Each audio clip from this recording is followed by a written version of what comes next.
Hi everyone, स्वागत है आप सभी को आपके अपने YouTube channel learn with Shiv में।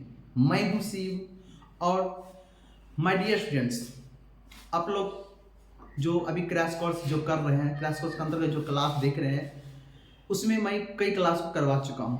जो फर्स्ट टाइम आए हैं उन सभी के लिए बता देना चाहता हूं कि मैं क्रैश कोर्स बिल्कुल फ्री करवाता हूं।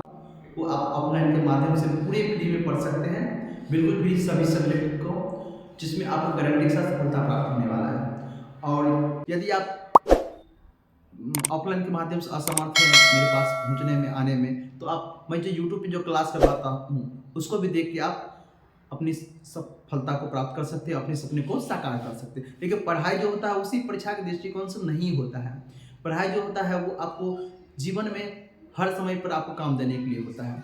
तो आप यदि मन से पढ़ते हैं मेरे साथ, तो आपको मैं गारंटी के साथ ये कह सकता हूँ कि आप सफल जरूर होइएगा, अपने सपने को साकार जरूर करिएगा। चलिए बिना किसी समय गवाए मैं आज जो क्वेश्चन लेकर आया उसको देखते हैं और सॉल्व करते हैं, सीखते हैं कि क्वेश्चन किस प्रकार सॉल्व किया जाता है। और मैं आपको बता चुका हूं कि मैं जो भी क्वेश्चन करवाऊंगा वो क्रैश कोर्स के अंतर्गत वो सभी परीक्षा के दृष्टिकोण से आपका इंपॉर्टेंट है, जिसमें परीक्षा में आपको शामिल होने का चांस 90+ रहेगा परसेंटेज। तो अभी क्वेश्चन को देखते हैं। क्वेश्चन क्या कहता है?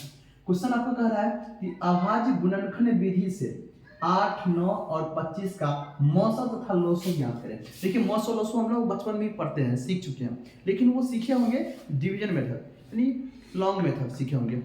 लेकिन अभी हम लोग जो सीखने वाले हैं वो अभाज्य गुणनखंड मेथड से, क्योंकि आपका जो चैप्टर है ये नंबर ये अभाज्य गुणनखंड कहता है करने के लिए। तो अभाज्य गुणनखंड विधि से हम लोग सीखेंगे। तो सॉल्यूशन डाल देंगे। पहले 8 है लिखेंगे, 8 का अभाज्य गुणनखंड हम लोग पहले किसका निकालेंगे? तो 8 का निकालेंगे। तो 8 का अभाज्य गुणनखंड कैसे निकालते हैं? तो गुणनखंड अभाज्य गुणनखंड निकालने का टेक्निक होता है, आप इजी तरीका से निकाल सकते हैं। कैसे निकाल सकते हैं? 8 को आप निकाल सकते हैं 2 चौके 8, 2 दूना 4, 2 एकम 2। जब तक एक ना आए आपको निकालते रहना है, आपको एलसीएम मेथड से। तो 8 का कितना निकला? 3 को 2, 1 2 3 निकल गए। फिर आपका 9 है, तो यहाँ फिर लीजिएगा 9 का अभाज्य गुणनखंड हमने 8 का निकाला, अब 9 का निकालेंगे। फिर उसी प्रकार 9 का क्या करेंगे हम लोग? एलसीएम कर लेंगे। 3 तिया 9, 3 एकम 3, डबल 3 आया है, 3 गुने 3।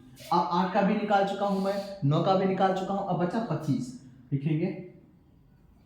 25 का अभाज्य गुणनखंड 25 का, ये जो है ना ये रफ का काम है, ध्यान रखिएगा। सब मैं जो कर रहा हूँ रफ का काम है। अब यदि 25 है तो 25 का करेंगे 25 25 5 5 25 कितना निकला? 5 गुने 5। अब हमने तीनों का अभाज्य गुणनखंड निकाल लिया, 8 का भी, 9 का भी, 25 का भी, तीनों का निकाल। अब आपको इसी प्रकार जो भी अंक दिया जाएगा उसको हम लोग अभाज्य गुणनखंड पहले निकाल देंगे। फिर आपका क्वेश्चन देखिए, कह रहा है कि मौसो तथा लोसो। पहले मौसो कह रहा है, लिखेंगे। अब प्रश्न से या अभिष्ट मौसो बराबर अभिष्ट मौसो बराबर मौसम क्या होता है वो देखना है।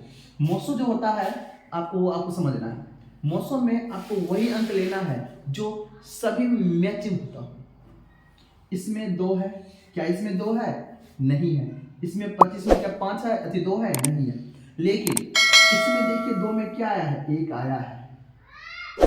इसमें क्या 9 में भी 1 आया है, 25 में भी क्या है? 1 आया है।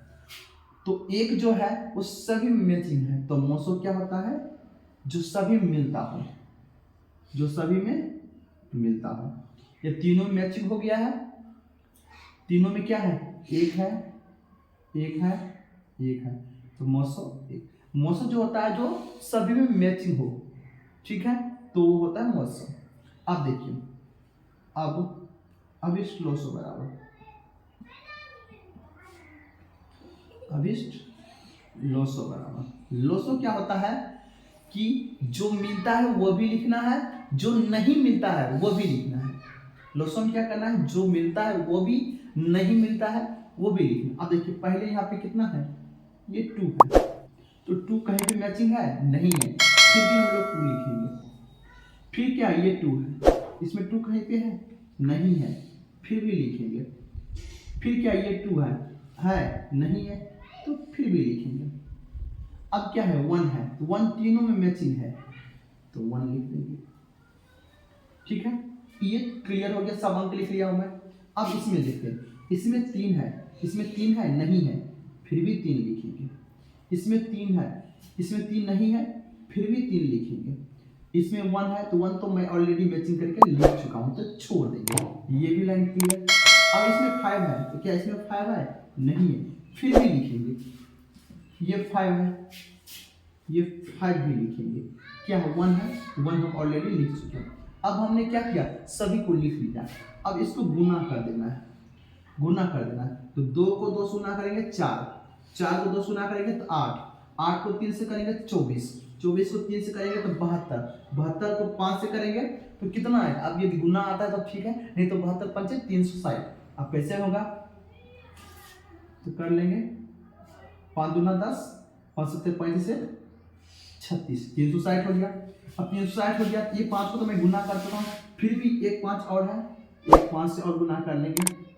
तो इसे भी 36 पंचे 180 होता है, या 36 पंचे 210 होगा सर।